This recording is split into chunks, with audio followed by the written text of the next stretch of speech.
Hello, my name is Todd Eisenstadt on behalf of the Center for Environmental Policy at the School of Public Affairs.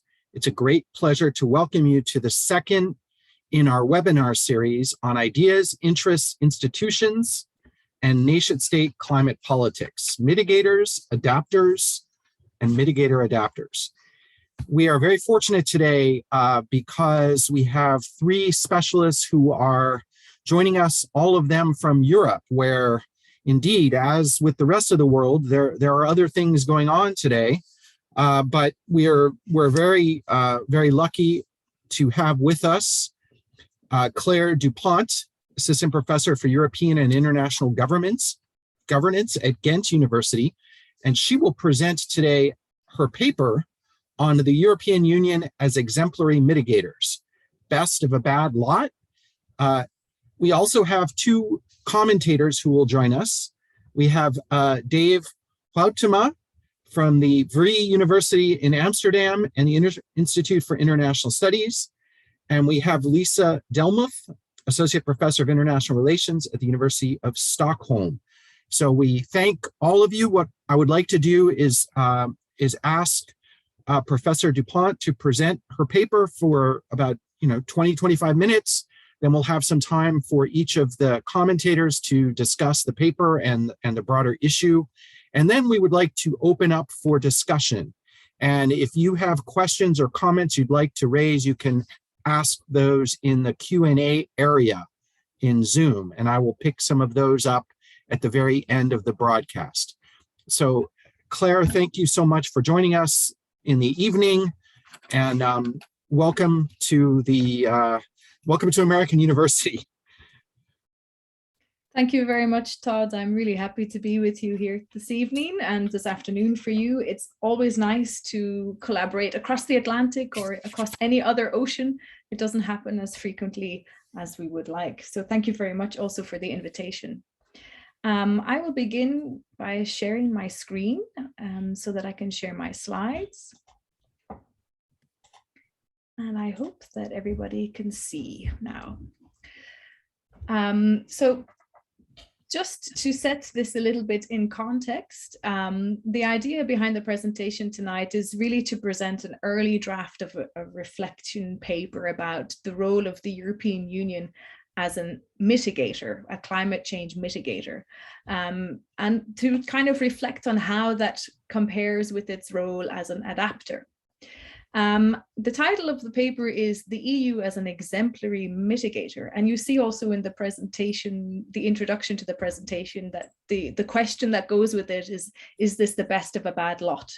I don't really answer that second part yet in the paper as it is, but I think what we can already assume is that the EU is doing quite well on climate mitigation, and I will show that through this presentation. But that, of course, is only compared to the rest of the world, who is not doing quite so well. So if we were to rather assess the European Union based on the scale and scope of the climate challenge, as opposed to compared to its partners across the world, we would certainly find that the EU is acting in an insufficiently speedy and an insufficiently transformative manner.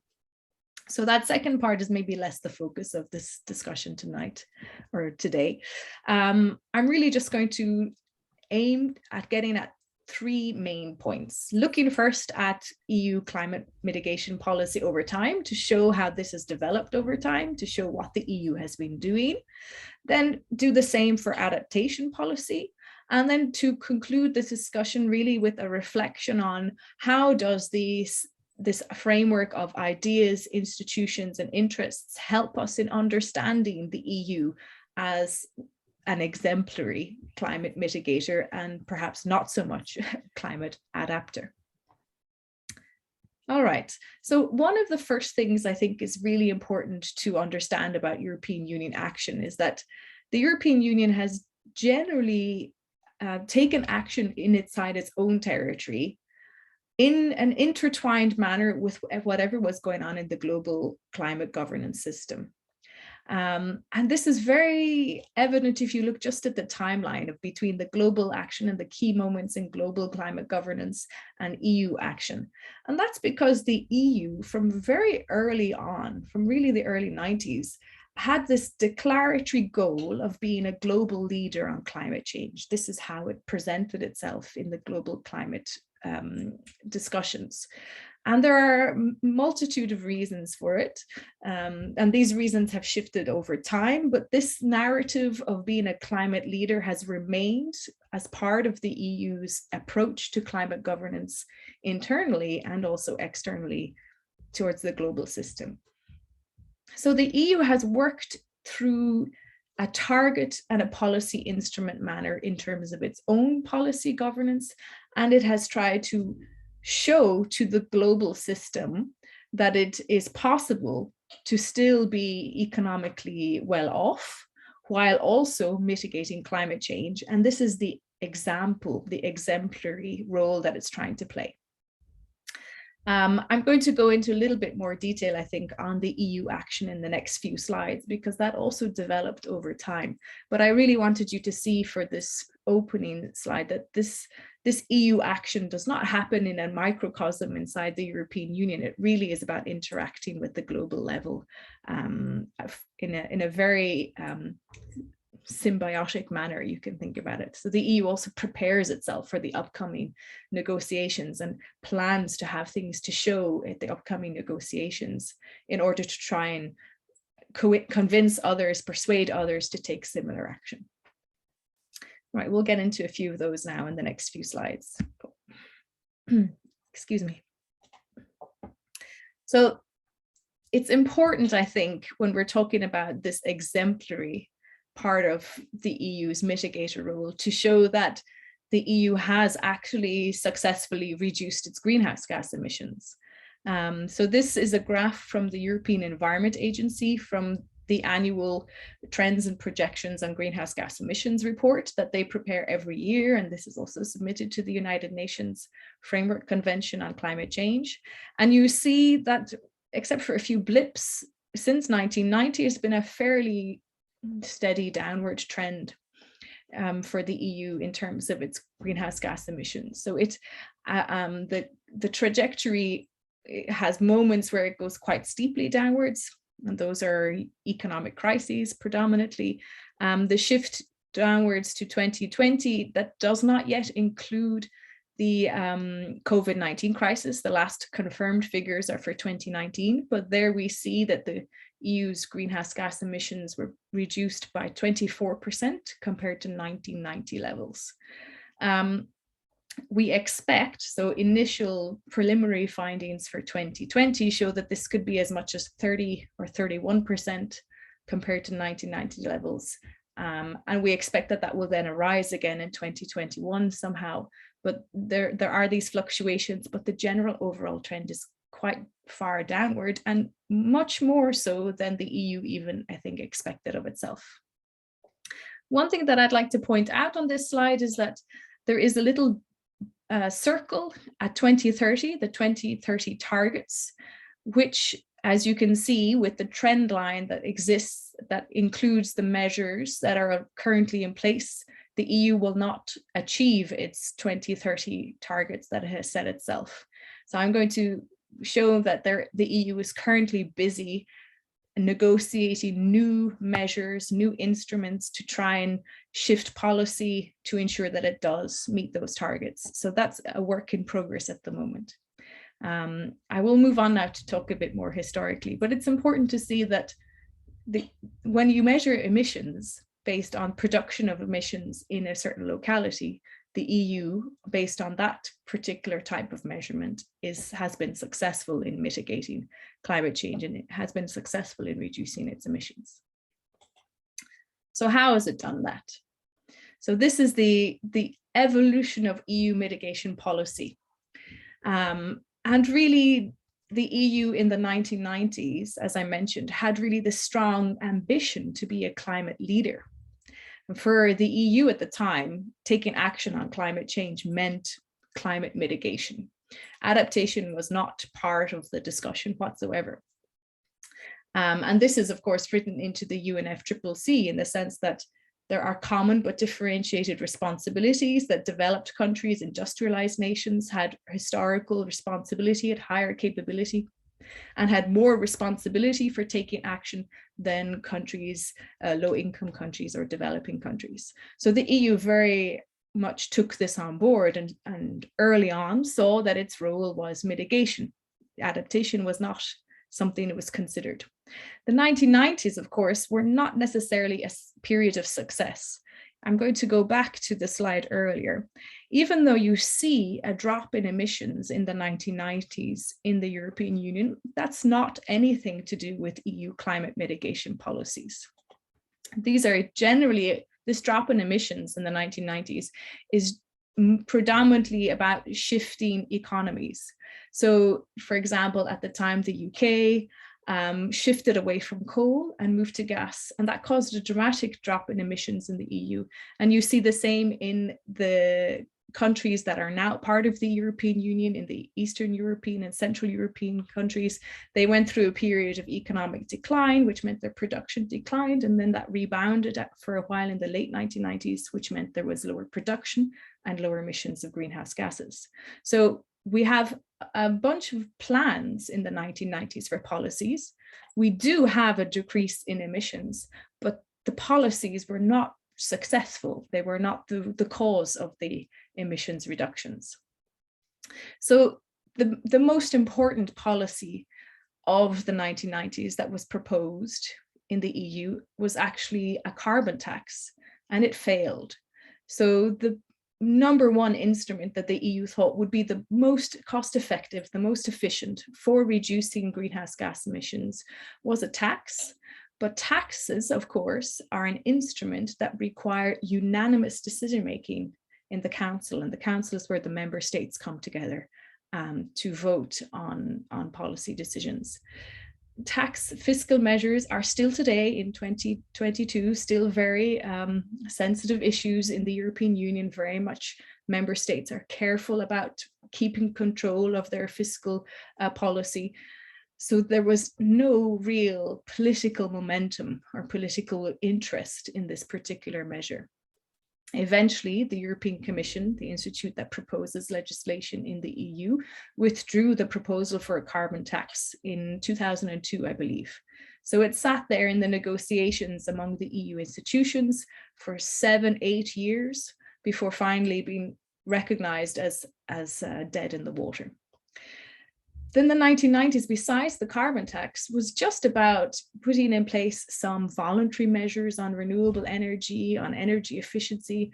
It was about setting up monitoring of GHG emissions, which was, of course, quite important from a data perspective. But beyond that, the measures adopted in the 1990s were quite weak, quite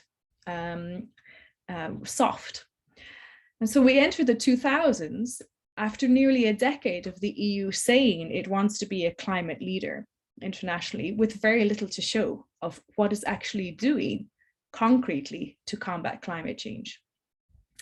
And the early 2000s then saw a revival of efforts by the European Union to close this credibility gap, as we talk about it, between its rhetorical ambitions on the global stage to be a climate leader versus its internal action in the European Union. And then we have this new round of policy discussions and policy measures.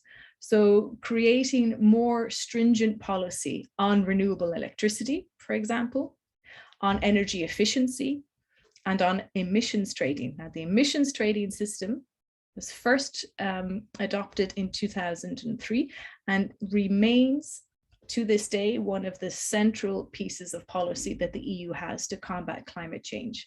And emissions trading is an idea that the European Union took from the United States since its carbon tax failed. So during the negotiations, of course, in the climate negotiations at international level, the United States delegation was very much arguing in favor of emissions trading as a potential tool.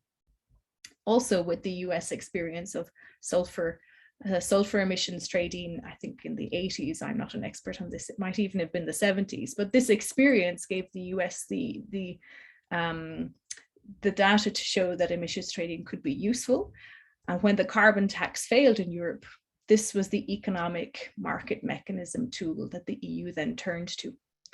And it has been the centerpiece ever since.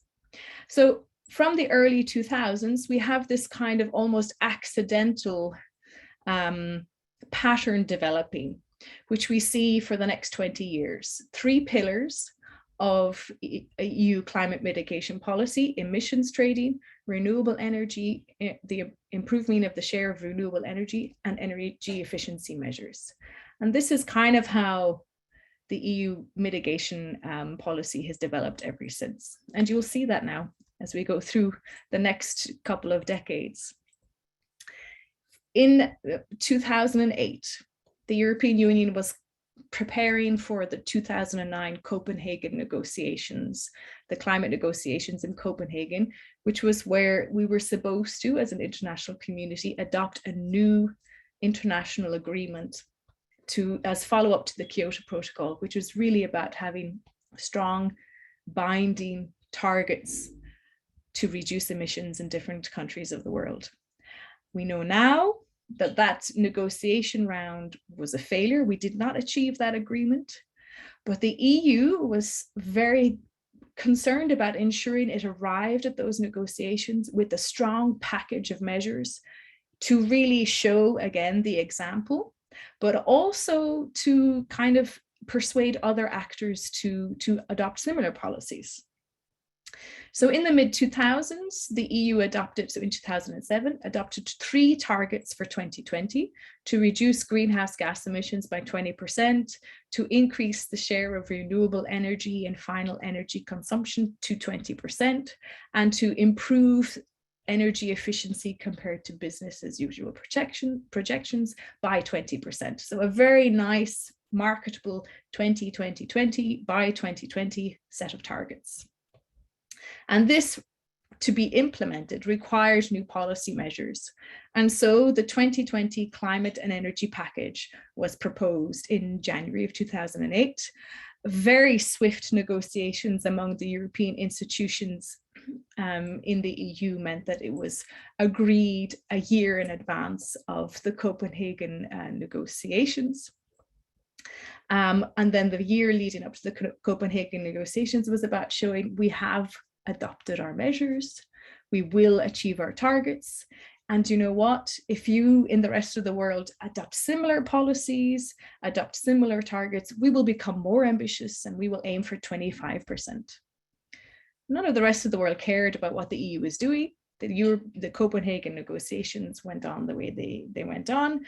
The EU was somehow sidelined between the US and China and lost the trust of a lot of its developing country partners and other coalition partners.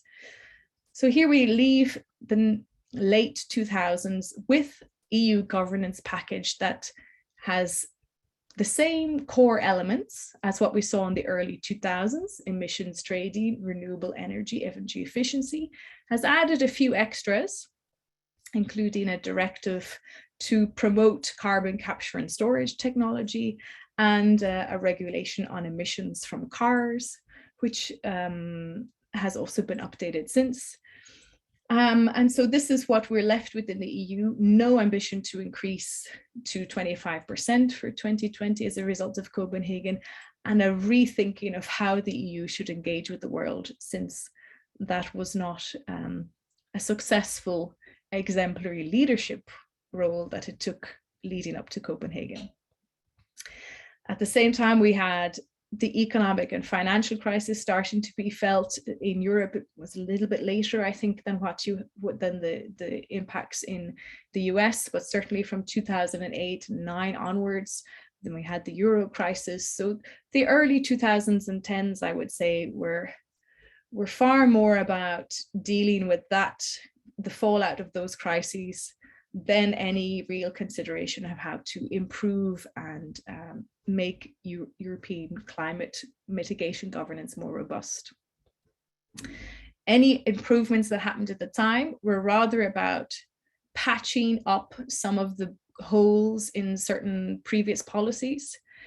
The most interesting one was the Energy Efficiency Directive, which brings is a broader energy efficiency piece of legislation than what we had previously, but it was very much weakened in its negotiation processes and has since had to be revised. And also some efforts to stabilize. So the Market Stability Reserve is an effort to stabilize the emissions trading system, who in the course of those years, of course, the price dropped so significantly that it really did not have much effect on climate decisions. So in the mid-2010s, EU climate governance is still the best of the bad lot, because we don't have much coming from any countries, advanced developing nations, industrialized nations, that's comparable. But we certainly cannot say that it is sufficient, even in line with the IPCC reports at the time. The targets are lower than what the scientists and analysts are calling for. And there are other problems that are taking the attention of policymakers. The interesting things started to happen around 2018. So now we're following up from the Paris Agreement, which was adopted in 2015. At the Paris Agreement, we had a kind of a new face to, and in the years leading up to it, of course, new face of EU diplomacy in climate negotiations, where it was EU diplomats were working and negotiators were working far more to really build coalitions, to get together with other countries and other actors, to work towards a higher level of ambition. And for the first time, of course, we're talking about trying to achieve or limit global warming to as close to 1.5 degrees as possible, so below 2 degrees. Even achieving the 2-degree target as a target was quite challenging in the years previously. Oh, excuse me. So that's quite an interesting shift. But then after 2015, of course, it's about implementing.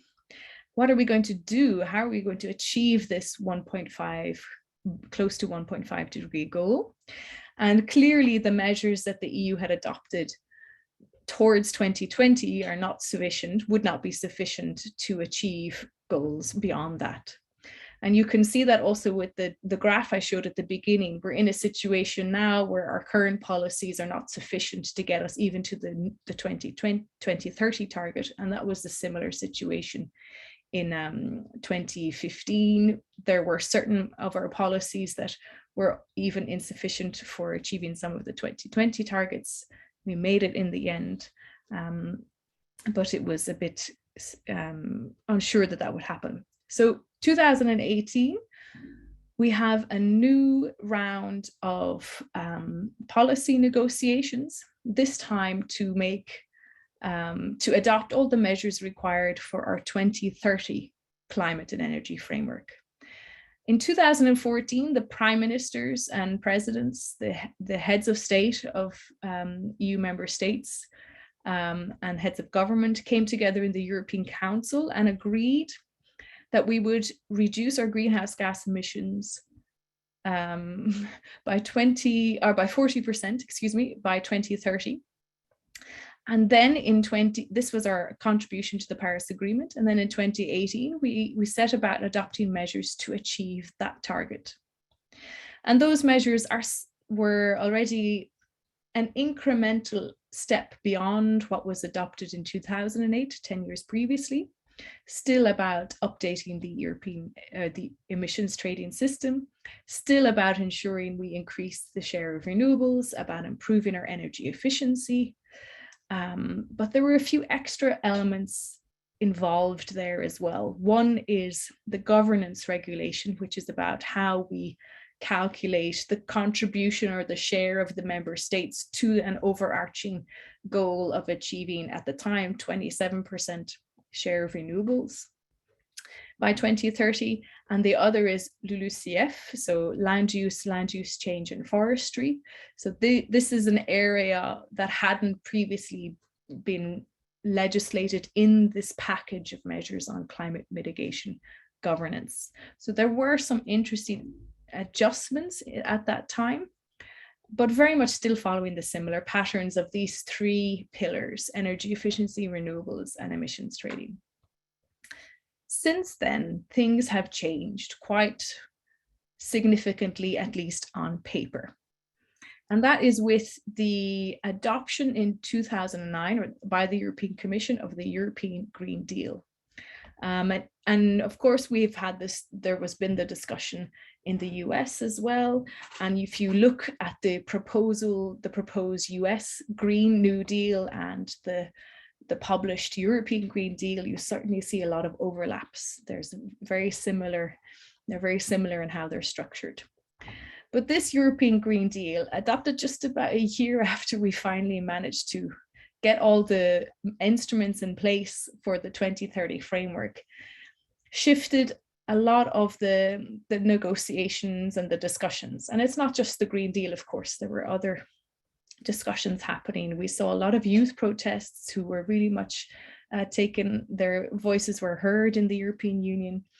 You had an increase in the number of Green members of the European Parliament during the elections in 2019. You had the nomination of Ursula von der Leyen as President of the European Commission, and to convince the European Parliament to support her nomination, she promised a European Green Deal in her campaign speech, sort of. So there was quite a bit of momentum that was leading up to the proposal, this European Green Deal framework. What came with this were two new important targets. So first was the agreement that happened previously among heads of state and government, again in the European Council, that the EU needs to be more ambitious, and they agreed on a climate neutrality target for 2050. So that means net zero emissions, how we describe it. And that was quite a significant breakthrough that could be agreed, because of course there are members of the European Union that are far more reticent when it comes to climate action than others. And there are very valid, I guess, structural reasons for that. There are also political reasons for it, but nevertheless, they were able to come to that 2050 target. Further beyond that, it became clear that the target for 2030 was insufficient. Through the negotiations in 2018, this was already discussed in the negotiations that those targets are not sufficient. So very quickly, the target for 2030 was reappraised. And there was a suggestion of going to between 50 and 65%, depending on which institution you were listening to. In the end, the decision was made that the EU needs to shift to a 2030 target of reducing its emissions by 55%, at least. The words written are at least 55%. So this new framework means that we need to adopt new policies. If you remember, the policies that were adopted in 2018 were to achieve a target of 40% reduction. So it's a significant increase on that.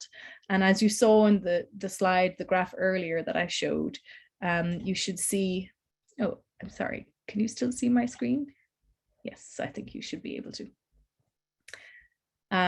So as you saw in the graph at the beginning, I can go back to it.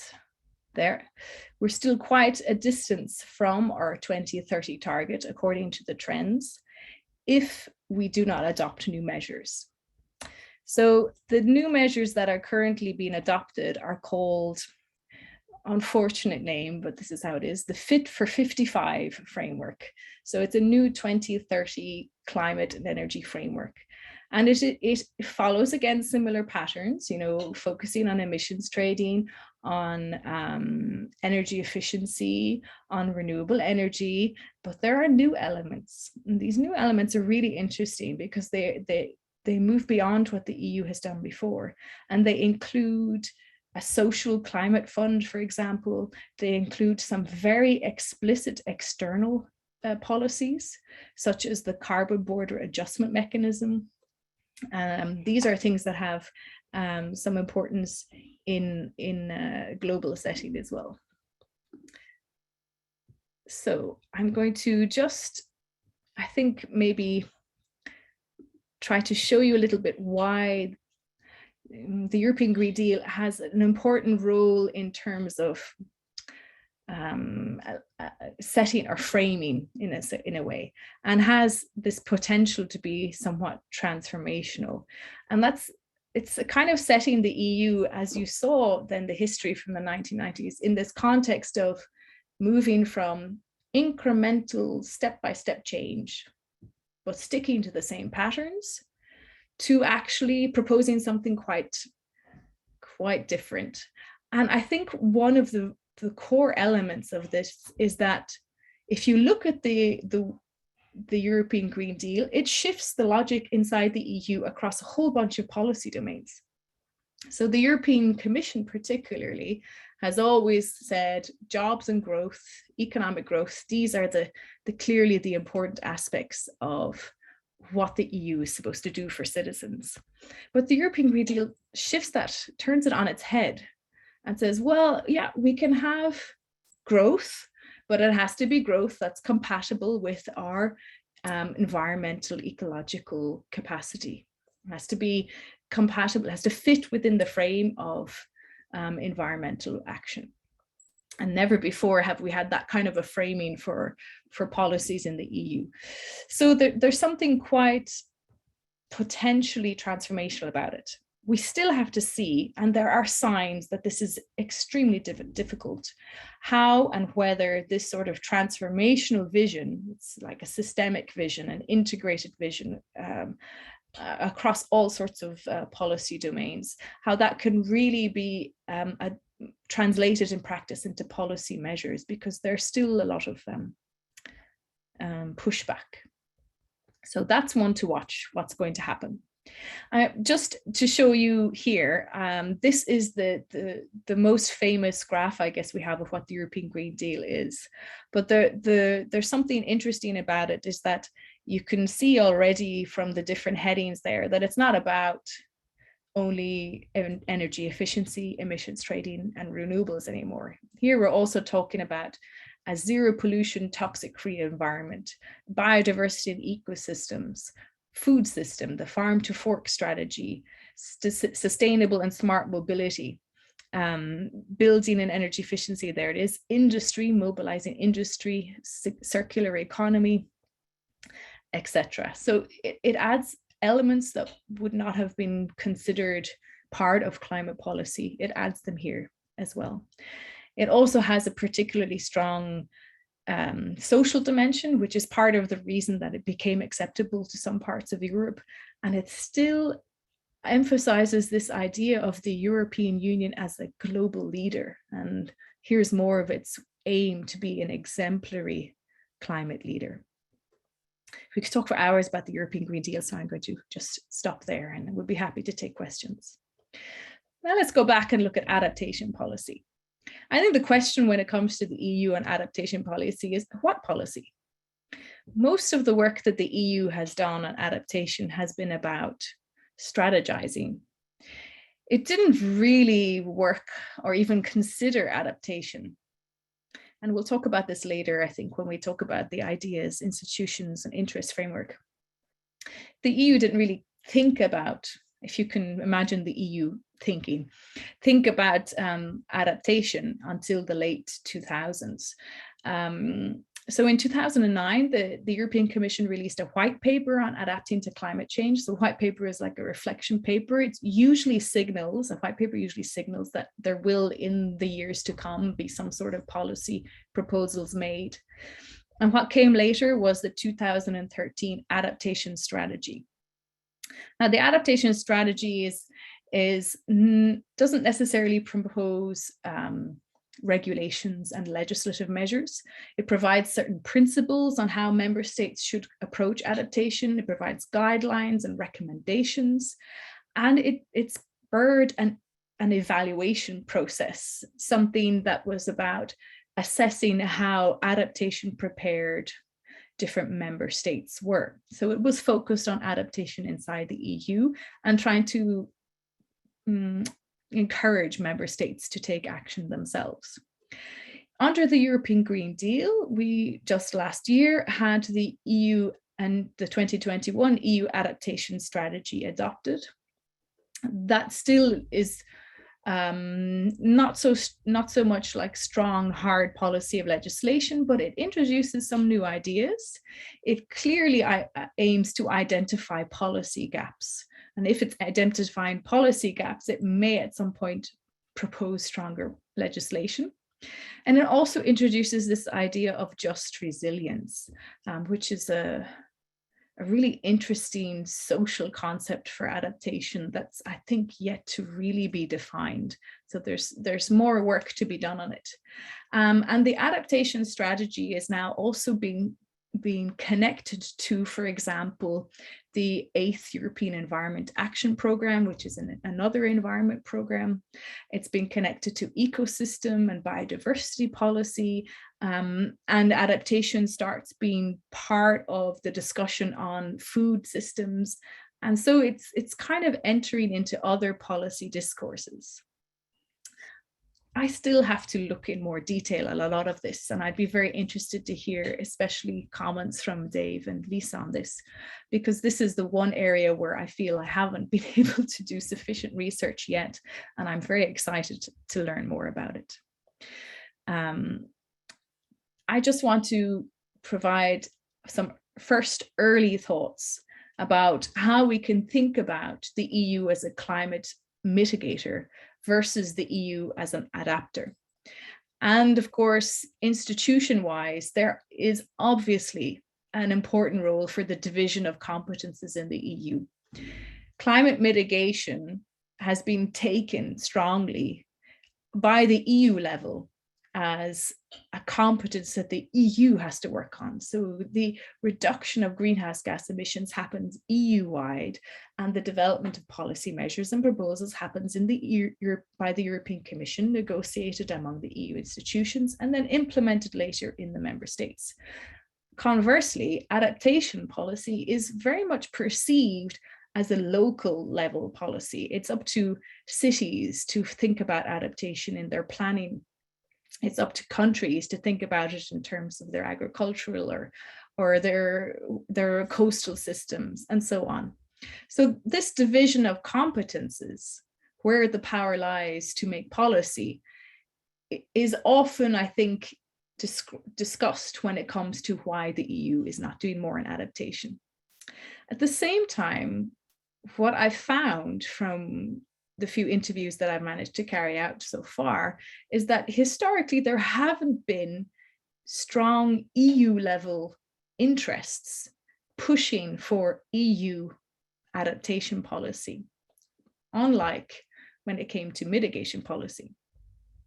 And even in mitigation policy, there were, of course, interests pro and against, but there wasn't any real opposition, at least once the 2000s kicked off, any opposition to the fact that the EU should be making this policy. And then on ideas, right up until last year or 2 years ago, when I've still been talking to people even in the European Parliament, there's still this idea that adaptation is not something that the EU should be doing, because if you emphasize adaptation policy, that means you admit defeat on mitigation. And that has for quite a long time been a very durable idea, even among environmental activists, even among green MEPs, that we don't want to talk too much about adaptation because mitigation is where our responsibility lies. And we don't want to draw attention away from the importance of mitigation. Now, I need to really explore this idea a bit more, because the fact that it has remained so persistent over history seems quite interesting, I think. These are just some initial reflections, and I'm sure there is more to be said once I get deeper into a lot of the analysis, but it's interesting to see these things coming out, and shows a little bit also that this ideas, institutions, and interest framework has its uses. I think what we can say as well is that there is an interaction between these three. I think it's quite interesting to see that the institutional discussion about the division of competences plays a role when you talk about the EU should focus on mitigation. But actually, some of the mitigation policies that the EU proposes, you could really raise questions about whether the EU actually had competence to do those. I mean, the treaties say that member states have the right, for example, to decide on their energy mix.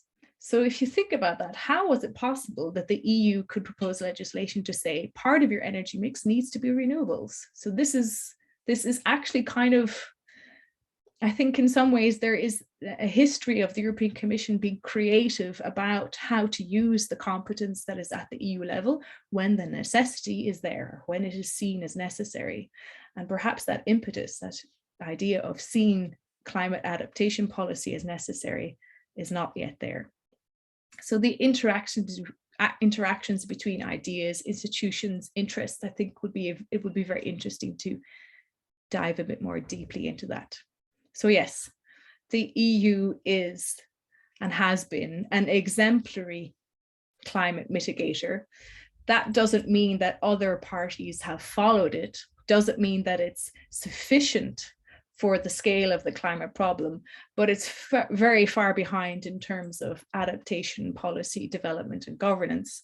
And I don't know if it will really catch up on that, but it's certainly becoming an issue of more importance inside the EU, but also for its international leadership role. And I will leave it there. Thank you very much. I will stop sharing my screen and I'm looking forward to the comments. Thank you so much for a very, very thorough introduction to these issues. And thank you for addressing this balance between mitigation, which, as we know, is sort of the effort to stop greenhouse gas emissions, and adaptation, which is sort of the idea of accepting that there are such emissions and that, you know, there are impacts that must be accepted and addressed throughout the world. And so, and indeed, I would just say that it was disheartening to see that the European Union hasn't done enough to be a leader in mitigation, because if the EU can't be a leader, then I don't know who can. But we'll save that for later. And thank you for your presentation. And I would like to turn now to Dave Huitema, who is a professor of environmental policy at the Vrije University in Amsterdam. Thank you again for joining us. Thank you very much, and very nice to be here. It's an honor. Claire, thanks a lot for a really nice story of the chronology of EU climate policy with a focus on mitigation. And I'm actually going to change the storyline a little bit towards adaptation. But I'm actually going to agree, I think, largely to you, although I want to make some additions, maybe some contradictions to things that you're saying. I think the standard story about EU policy for me is one that Gian Domenico Maione wrote in the 80s or early 90s in a book about regulating Europe. And there he wonders, how is it possible that such a small organization, the European Commission, which employs a relatively minor number of public officials, less than the city of Amsterdam, where I'm from, is actually able to influence the life of hundreds of millions of Europeans, actually. How do they do that? And his key argument is actually that it's in the regulations that they write. So they write regulations that regulate behaviors of companies, citizens, of the member states in Europe. And that was his explanation. And I actually agree with you, Claire, where you say that maybe the EU stepped out of its boundaries in terms of its powers and authorities in the realm of mitigation. It's maybe doing certain things that maybe fully, legally, constitutionally, there is no constitution, but you know what I mean, they are not allowed to do.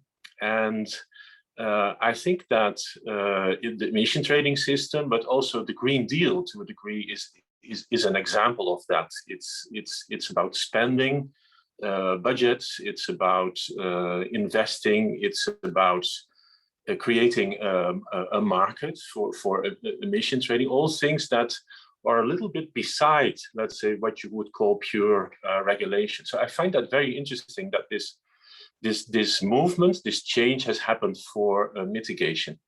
I think it hasn't happened for adaptation, actually. So there's another sort of argument to make in your storyline that adaptation is behind mitigation, although maybe the Green Deal is a sign that things are starting to turn there as well. But I would say that in adaptation, it's mainly still regulation that is the tool of the European Commission. So there is a requirement for non-EU participants in this session that member states of the European Union develop national adaptation strategies, and they have to meet certain criteria. And there's probably only one or maybe two officials in Brussels checking these national adaptation plans, but it has a huge effect on the member states. So again, it's the paradox of Mayone in full action. Now, the reason why maybe adaptation hasn't broken through, if you will, that sort of regulatory nest or boundary or whatever you want to call it, I think that Claire analyzes the politics of this well, both of mitigation and adaptation. But for adaptation, you refer to especially the influence of ideas. Huh? So the fact that climate adaptation is framed in a particular way. First of all, maybe a taboo topic. So we should be talking about mitigation. So let's not talk about adaptation. Maybe also in the way we see its scale, we think it's a national or regional or even local problem, and all that is true. But I would like to ask you, Claire, whether you see another issue there, because I think that it's also about adaptation itself. The difference between mitigation and adaptation in part is that for mitigation, there's a very clear metric. We want CO2 emission reductions. For adaptation, what is the metric actually? What is adaptation about? And to follow Aaron Wildavsky's famous statement about planning, if adaptation is about everything, then maybe it's about nothing. So I think there is a limitation in this field itself. Like, really, if adaptation is about everything, then maybe it's about nothing. What can you do about adaptation? Having said that, I think it's very interesting, and I would like to hear some critical ideas also maybe from the crowd or for you or from Lisa about this notion of resilience, because I think I see another distinction here between adaptation and mitigation. I think that, I mean, depending on how you interpret it, but resilience can be a very, let's say, privatizing concept. If you say to people who experience climate change, you just have to be resilient, you're actually saying you're not going to do a lot about it, but they should be able to overcome the problem, so to speak. And you could speak of just resilience, but I see that as a sort of shiny layer on something that's maybe not so positive, actually. And I see in the mitigation domain much more attention to solidarity. So the member states that have developing economies, they used to be able to emit more CO2 compared to the richer countries that had to do more. So there was a solidarity there that I think is also lacking in the adaptation discussion, which is a bit strange because we're very much connected. I mean, the rivers flow to multiple countries. If it's very dry in Spain, it will also affect the countries around it. Maybe populations start mixing, maybe agricultural produce becomes less. But we haven't seemed to found that notion of solidarity there. No, we want to talk about resilience. So hopefully the EU will develop into, let's say, indeed a discussion about just resilience, but I'm a bit worried actually about the EU pulling out this word in the first place. I also agree that there are institutional and interests behind what is happening. So I think your framework, Claire, works pretty well. And I'd like to point to the fact that within the EU, there are many turf wars going on. So personally, I've made a lot of study of the Water Framework Directive, which is about the quality of our surface waters. And that is DG Environment. It's not DG Climate. And when DG Climate came with its ambitions, the first thing that DG Environment started worrying about is the maintenance of this key piece of legislation, the Water Framework Directive, because they were afraid that all the planning that had been done would be kind of wiped out actually by climate change, because the southern countries in Europe are making water plans at the moment, and it's very likely that climate change will actually make them sort of insignificant. But yet, DG Environment wants them to keep making these plans as if climate change is not happening. So they have to act as if climate change is not happening. I mean, there are words to say that they have to take it into account, but they are not very serious, I would say. Then there is another thing which is to do with transformation. I really like this term that you mentioned, Claire, and it's also a highly salient topic in adaptation. So transformative adaptation. What could that mean, for instance? It could mean for my country, which is partly under sea level, moving away from the sea. That would really be transformative adaptation, because just in the region of Amsterdam and its cities around, we have 8 or 10 million people really living under sea level. And it would take a lot for us to move away from the coast. But discussions about transformative adaptation are very difficult also within the EU. And part of that has to do with the legislation of the EU. So the moment you start talking about climate change and the fundamental effects it might have, for instance, on our natural areas, which are on the coast to a degree, the bird and habitat directives kick in, and they make it impossible to say, okay, yeah, maybe in the future, 20, 30 years from now, these areas might simply get lost. This is not acceptable discourse to the European Commission, but there's really a tension building up there that might actually erupt at some point.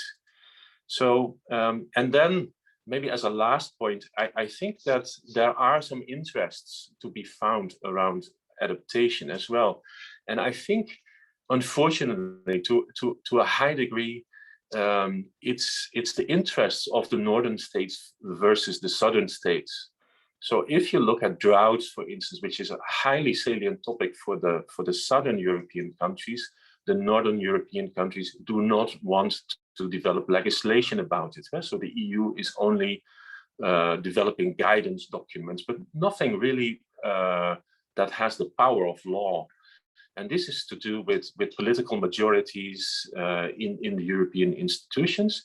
And this might actually affect the leadership potential that the EU has also in the realm of adaptation, but maybe also in the realm of mitigation. I would like to know what you think about this, Claire. So just some reflection from my side. I really enjoyed listening to your story, and I gladly give the floor back to the chair. Thank you very much.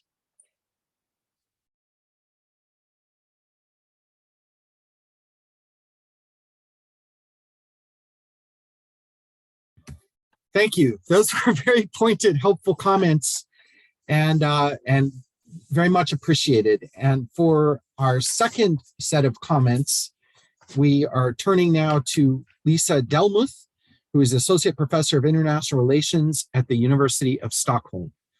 Thanks, both of you. Thanks so much, Todd, and thanks, Claire and Dave, for a great presentation and discussion. I really enjoyed following the conversation. And generally, thanks for having me. And I would like to structure my discussion a little bit differently than Dave and bring in the broader global picture, and also talk a little bit more about the EU's budget on adaptation. But just upfront, 3 points of praise. I really enjoyed reading your paper, Claire. I think it gives a much needed comprehensive overview and analysis of the EU as a mitigation actor. And as Todd, I really appreciate that you tackled the comparison between adaptation and mitigation. I mean, they're typically analyzed separately in EU studies, but also in global governance research and climate policy research. So I think this paper will make an important contribution in that regard.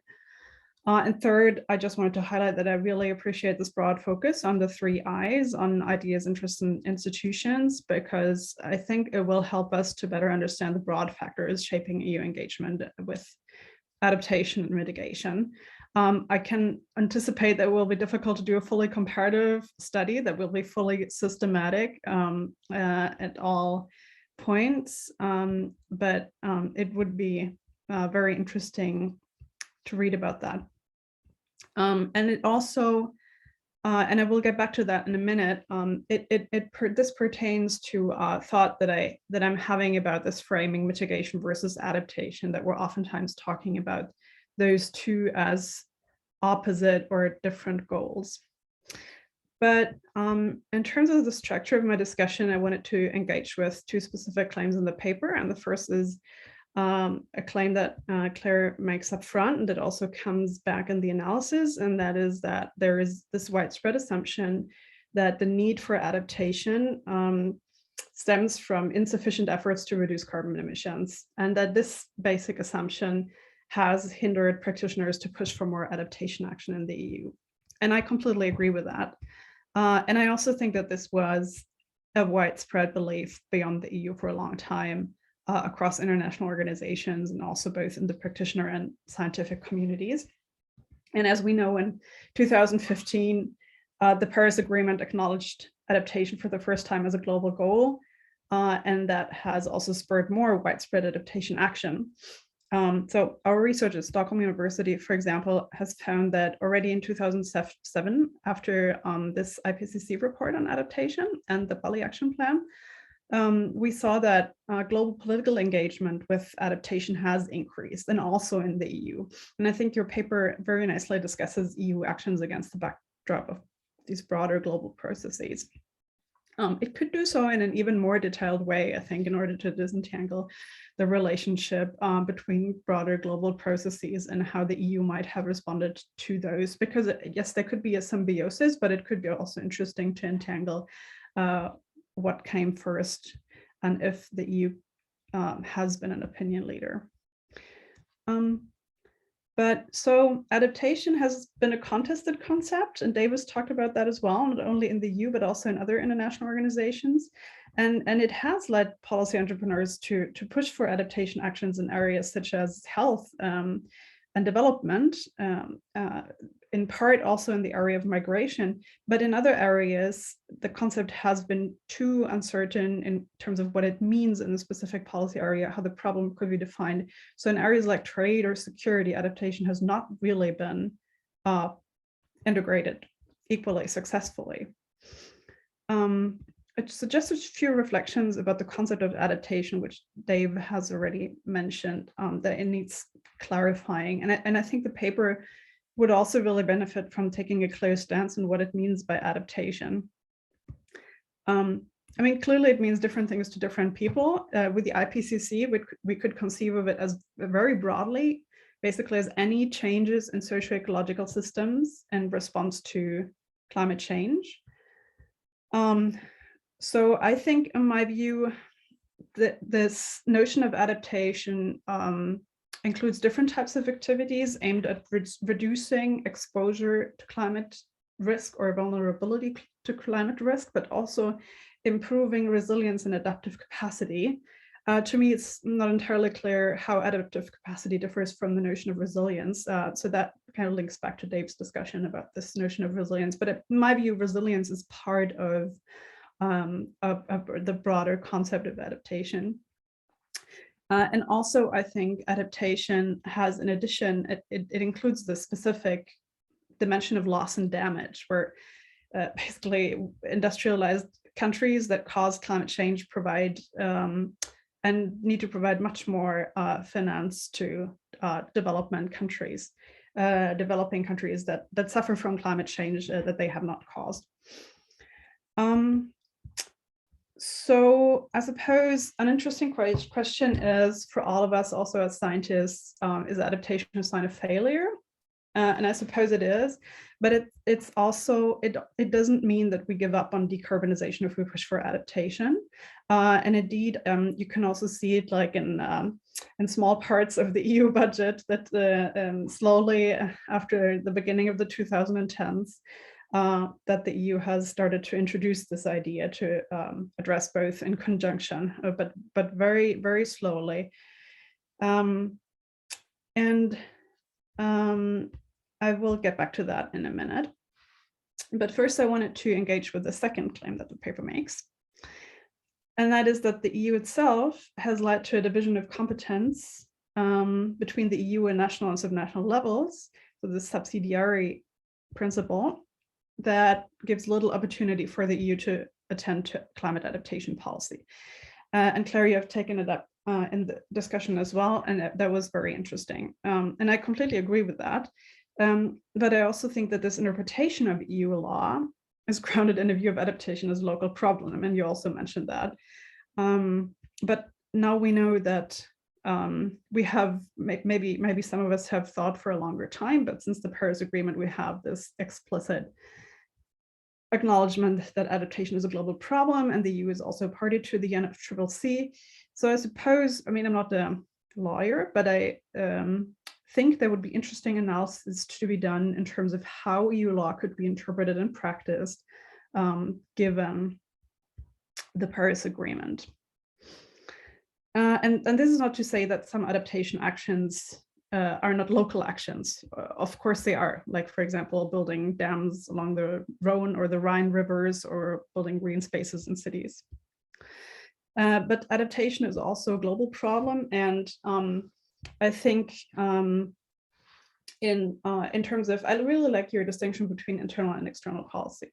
So in terms of external policy, I think the EU already tackles adaptation problems, but really only insufficiently so. I mean, if we go back to the example of climate finance, in 2020, the EU and its 27 member states committed almost 25 billion in climate finance to support developing countries in mitigation and adaptation.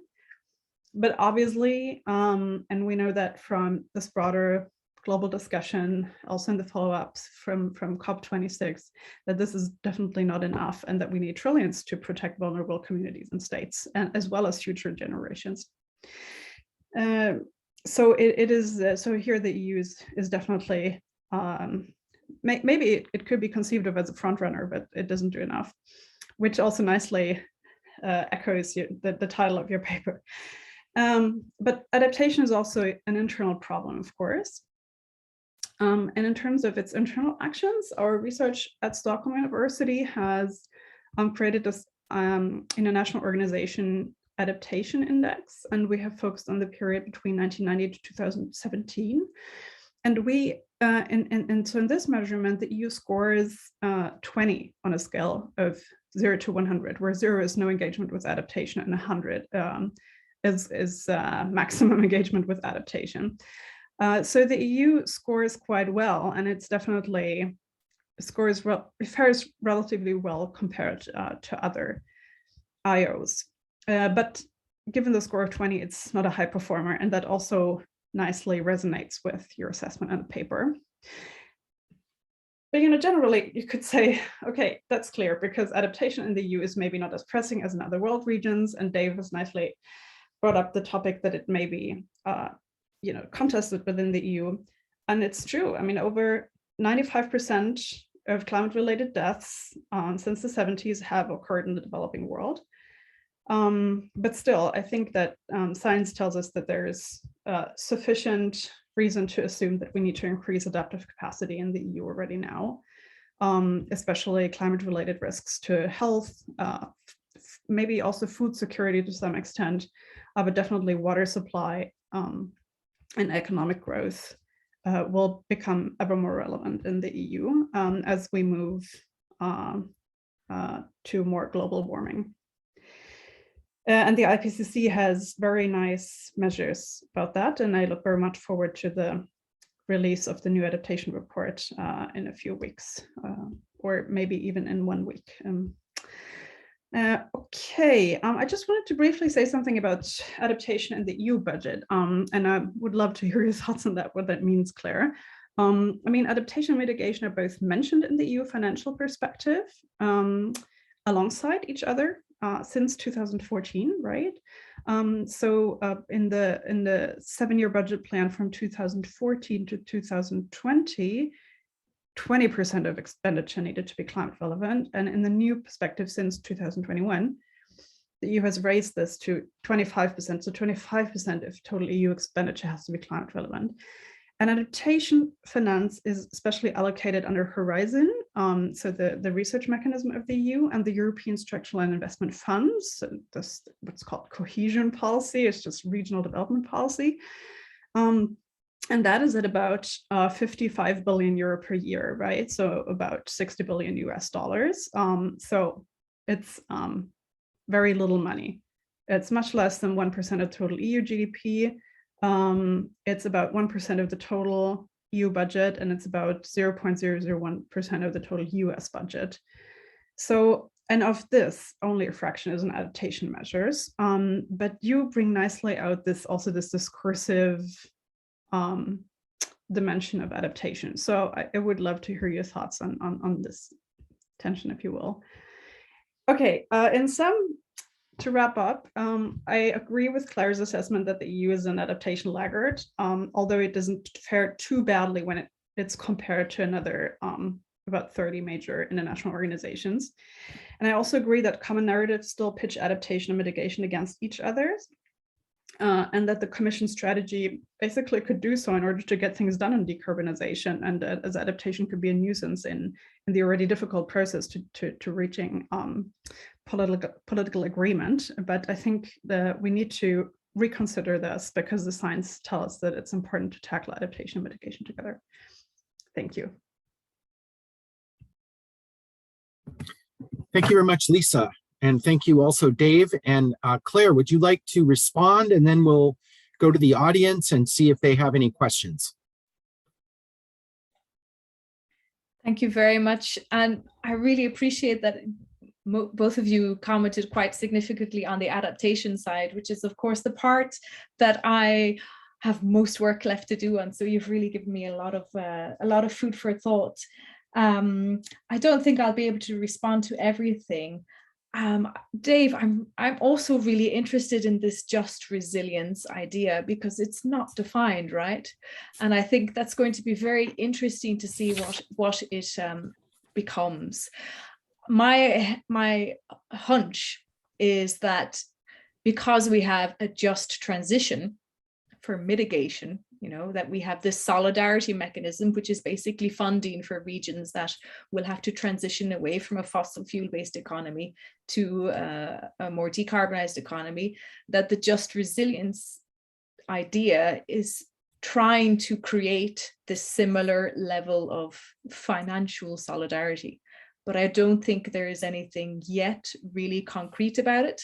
And there is also a disadvantage of doing that, of course, because as we know from adaptation research, often it is those communities that are already most vulnerable. And I think, Lisa, you mentioned a lot of that already, those most vulnerable in terms of health risks, and those living in beside the rivers and at the coastal regions, that those don't necessarily fall within this new framing of just resilience. Or how do you bring them in board, taking those who are already vulnerable under this new framing? So I think you're right, Dave, that it's risky, that there's a danger with it. And I think it's one to watch. And also, I think what you asked about the interests, yeah, of course, that's really, it's true, the differences between the states, what their interests are, north and south. And I think, you know, so I'm based in Belgium, and of course we suffered in Belgium some very serious floods this summer that have caused huge, unprecedented economic damage. Also in this, it's the same floods that hit Germany and Luxembourg. And even with that, there still hasn't been much movement in Belgium, I think. There are other reasons for it in Belgium, of course, to really take seriously this idea of reducing vulnerability, because that that's the sort of event that now with climate change we should expect to occur more frequently. And yet the narrative now is about rebuilding. It's not about adapting. So it seems like there's still there are other things going on. Maybe it's not being able to face reality about what this means for us. And we, in terms of food security in the north, I think the most common thing you hear just in popular media is that, oh, we'll be able to have our own wine in Belgium, because now in the north we will be able to have vineyards, because they'll be having a drought. They see it as a benefit. The drought will be in the south and we'll have to move the vineyards north. This narrative around it is very, very unusual. And I think you're right that this could impact the leadership potential. And that I'm going to bring that to the loss and damage issue that you mentioned, Lisa, because that's a very interesting issue. And if you saw in COP26, the EU was not able to respond to the demands of vulnerable nations for more serious action on loss and damage. I don't think they have it prepared internally. They don't know how to respond to that. And the EU continuously says we are the biggest contributor to climate finance and climate funds, but the loss and damage discussion hasn't advanced, I think, so far yet. That's still a work in progress. There's so many things to respond to. I'm going to, there was another one that I wanted, yes, the competence issue and the interpretation of law. Thank you, Lisa, also for raising, perhaps the Paris Agreement gives a room, some opportunity for a new interpretation. I think it's something for the lawyers to really look at in detail, because indeed that's quite interesting. Can we interpret EU law differently because of the obligation that we have to the Paris Agreement, which we have ratified? That would be very interesting to see if there's some research on that. And on the budgets, yes, what I hope to be able to do also with this paper is really show precisely how small the adaptation funding has been, even though the EU has this 25%, I think even 30% in the recovery plan for COVID was supposed to be climate related funding. But what that means in practice, if you look at the projects that are funded, doesn't necessarily align very much with adaptation. And I think that's, put their money where their mouth is. In a way, it shows that there's still not sufficiently serious attention given to it. There were very many other interesting ideas, but I'd love to hear also questions from the audience. And I think I would like to thank both of you, because you also have been working on this, the adaptation side of things, also far more than me. So it's really interesting and really helpful to get your feedback. I really appreciate it. Thank you. Thank you very much. And thank all three of you. If there are questions, if audience members would like to put them in the Q&A, we can take a couple of those. And while we're waiting to see whether we get a few more questions, I just want to also thank all of you for doing such a good job of contextualizing, climate policy as a two-pronged policy, which we don't usually think of mitigation and adaptation as part of one strategy for addressing climate change, and the idea that can be done and can start to be routinely the way that we think about these issues is very important. So thank you. And I think, if I may take the prerogative of asking a question as the moderator, I mean, we were talking at the beginning of this presentation about the issues relating to the conflict we're seeing with the Russian invasion of Ukraine. And I guess a climate related question is whether, if it seems that there's going to be some sanctions, some economic sanctions, which will include, having to stop receiving in Europe Russian fossil fuels. And I suppose the question is whether these temporary dislocations or changes can be made to be permanent gains. That is, if there's any anything positive to be gained. I mean, there's tragedy happening and we don't want to make light of it, but it also does seem that at the very least that, maybe we can all wean ourselves of Russian fossil fuels for a while. Would anybody like to comment about that, or about anything else that comes to mind in relation to the seminar? If I may, I'd like to also highlight the first point you raised about, climate mitigation and adaptation coming together. And that's again to Lisa's comments as well. I think we have been very poor also in the scientific community at dealing with these together. And that's, almost doing a disservice to the notion of climate science and climate analysis and climate governance analysis. We've been letting that slide as a community. And I think the IPCC has opened our eyes a bit more to it, just to show how these should be integrated, in fact, and also in our analysis of them, but in the response to the challenges. On Ukraine, the sanctions from the EU side will be fairly, when it comes to fossil fuels, will be fairly limited from what I understand, because the biggest hit will, if we wanted to have a real impact, we would have to tackle the oil imports, which is too difficult for us to manage. For gas, the gas is still flowing. There's no disruption to gas supplies, even to those gas supplies coming through Ukraine. And I don't think Russia intends to turn off the taps, and I don't think the EU member states, it would be the countries who'd have to agree on this, are necessarily keen to stop receiving Russian gas right now. If there was a decision to stop, and now I have to say things may have changed in the last hour and a half, because it has been moving very quickly today. It's really shocking from this place where we're sitting in to see what's going on. But if there was a decision to stop receiving Russian gas, the EU has supply storage for about 3 months. I believe that's the level of supply storage that's available at the moment. And there is a heightened capacity to accept liquefied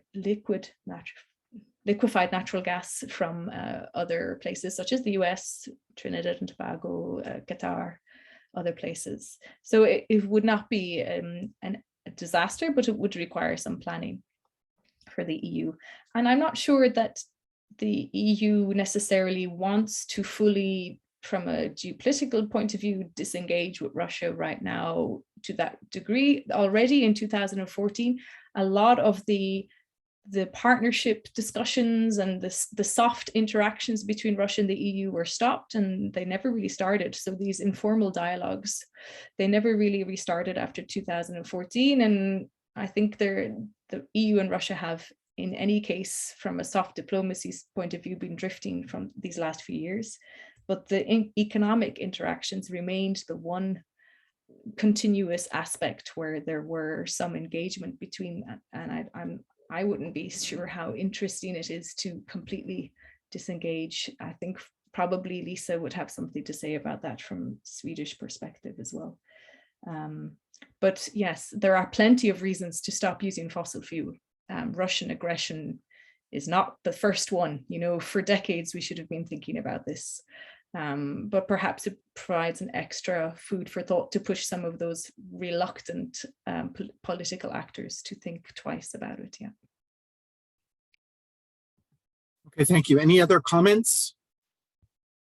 I think seeing no other comments, I want to just thank you all again, and please join us again on March 17th. At this time, we will talk further about adaptation. We will talk with Dr. Adele Thomas of the University of the Bahamas and Climate Analytics about loss and damage as the third pillar of climate action. So this is, I suppose, just the beginning of extensive discussions integrating issues of mitigation and adaptation into perhaps a more coherent, or at least a more unified framework. So I just want to thank very much all three of our panelists, and to wish you a very good evening, and our thoughts going out to the people of Ukraine. But thank you very so much. much. Thank you.